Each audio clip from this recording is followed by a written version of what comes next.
How to add a staff or another user to your Go High Level account. So from your dashboard, go to settings,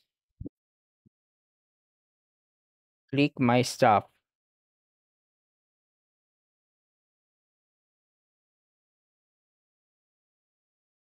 Then click add employee.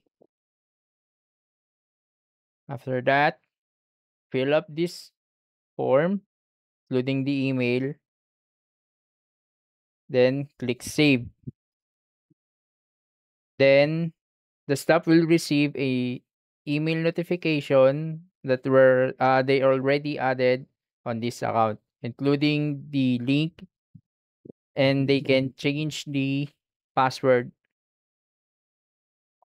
so they can use this platform or Go High Level platform.